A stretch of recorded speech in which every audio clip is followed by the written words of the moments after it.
So what's it say after that? Jazz language. Okay. So the scales and arpeggio, that's the alphabet. I know many of you spoke English before you knew the alphabet. If you had started playing jazz when you were an infant, you could maybe have learned it. And there's been great players who have learned how to play simply by listening and absorbing and having great ears, and they can't describe what it is they're playing. But they're playing enough that they're covering the instrument the same way I'm suggesting that you all cover it. So you just want to be as unlimited as possible technically. And then jazz language, transcribing. I'm sure you're told by these wonderful teachers that that's what you do. You transcribe solos. You take ideas from those solos. One of the best things about transcribing isn't necessarily that you are taking specific ideas, but you are absorbing the feel and the great sense of time and attack of the artist you are transcribing. That's why it's probably a good idea not to transcribe the same artist over and over again. You will never sound exactly like that artist, but you'll start to sound too much like one person if you don't transcribe a lot of people, and transcribe trumpet players and saxophone players and piano players, not just guitar players, even though the guitar players may inspire you to transcribe a little bit more because you love that instrument. That's why you're playing it. So, hey, if you're really into Wes Montgomery, transcribe him. Even if you're not into Wes Montgomery, transcribe him until you are into Wes Montgomery. Because if you're not into Wes Montgomery, there is something seriously wrong with you. Okay, when it comes to jazz language, though, I do the same thing that I do with scales. Say I played that, or say, but very simple. Right, that's a very simple 2-5-1 lick that is just down the scale. It starts on the third, goes to the third of the 5 chord, and ends on the third of the 1 chord. Right, it's just connecting thirds. Now I changed it. I altered it the first time, putting in a little flat 9 there on the dominant chord. Okay, good. But I always think of that's one idea. It's not an idea unless it resolves. So really, right? And the next idea is really this, which is just down the scale, adding an alteration, and it defines the chord. If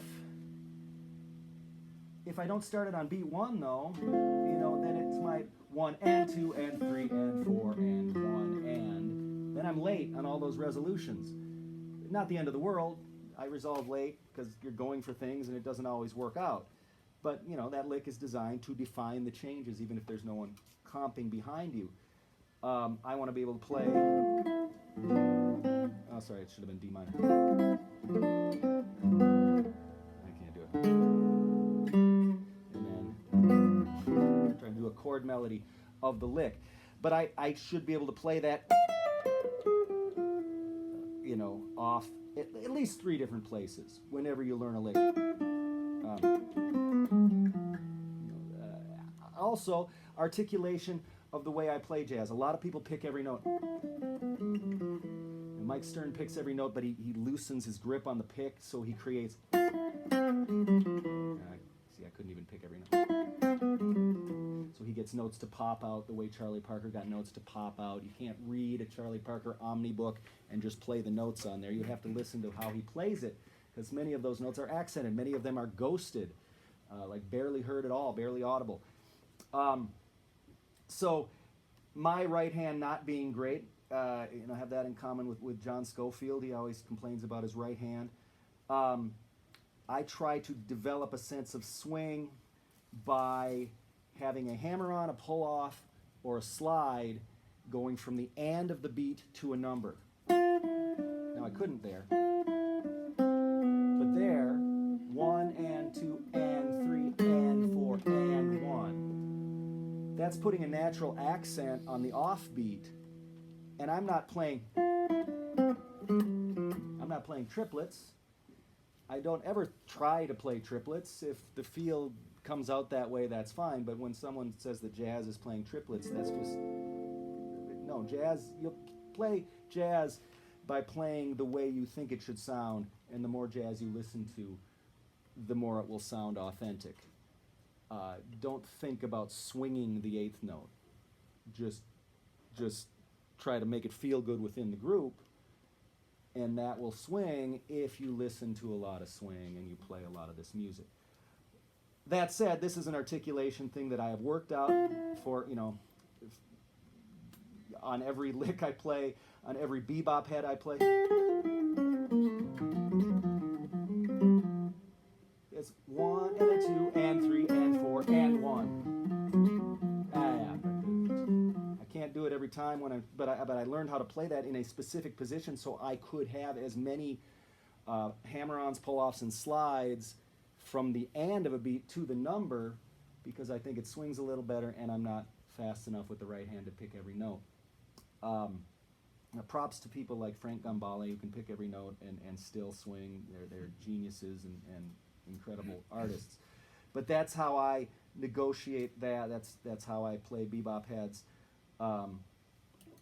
So anyway, so that's how to make the math swing more. Oh, 4 4 3 4 2 4. So if I have a lick, how do I make that a 3 4 lick? No, not really. I mentioned I divided the 4 4 licks into two halves. 1 and a 1 and 2 and 3, 1 and 2 and 3 and 4 and 1. That's 1 and 4, or this. That's one half of the lick. So the second half of the lick was. So it could be 1, 2, and 3, and 1, 2, 3, right? It's more, what are the last two beats? If I'm in 5 4.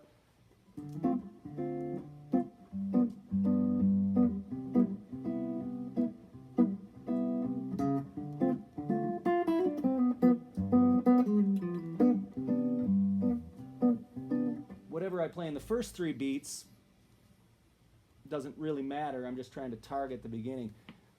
1, 2, and 3, and 1, 1, 2, and 3, and 4, and 5, and 1, 2, and 3, and 4, and 5, and 1, 2, and 3, and 4, and 5, and 1, 2, and 3, and 4, and 5, and 1, 2, and 3, and 4, and 5, and 1, 2, and 3, and 4, and 5, and 1, 2, and 3, and 4, and 5, and 1, and 2, and 3, and 4, and 5, and 1, 2, and 3. So my ideas are 2-beat ideas, primarily, that I could put into any time signature to resolve to the next measure. Generally speaking, I play a lot of modal stuff. It's not all 2-5-1-y things, but that's my single note spiel on how to play this instrument and what you should work on. But I don't want to practice scales with you. I just want you to go practice them.